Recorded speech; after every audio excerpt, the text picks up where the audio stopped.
जर तुम्ही किल्ला पाहिला तर तुम्हाला असा दिसेल बघा, एरियल व्ह्यू आहे हा किल्ल्याचा दरवाजा. आपण आता इथेच उभे होतो. मी तुम्हाला गेटची माहिती सांगितली ना, की इथे सांगितली.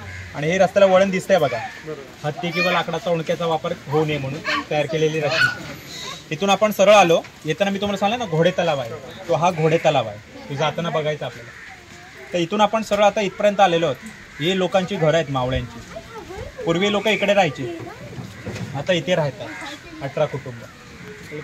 हा पूर्ण किल्ला बांधताना किल्ल्याची तडभिंत शिवाजी महाराजांनी वेडीवाकडे बांधलेली, कारण त्यावेळी समुद्राच्या लाटांचा मारा जास्त होता.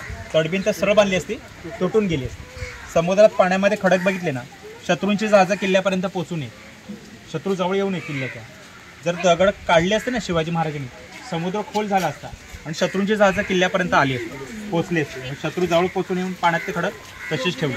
याचा फायदा शिवाजी महाराजांना नंतर झाला. नंतर ह्या किल्ल्यावर आक्रमणं सुरू झाली.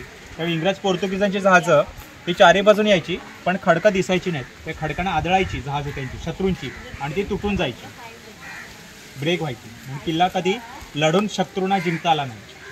शत्रू समजा बोटीतून पोहत आले ना इथून समुद्रातून स्विमिंग करत, तरी त्यांच्या अंगावर भिंतीवर चढताना गरम तेल टाकले जाते. म्हणजे शिवाजी महाराजांनी टोटल प्लॅन केलं होतं किल्ला शत्रूंच्या ताब्यात जाऊ नये. तसंच ह्या किल्ल्याच्या आतून भुयारी मार्ग सुद्धा बनवला होता. इथून भुयार आहे किल्ल्यातून समुद्रातून. त्यावेळी त्याची माहिती पुढे देणार.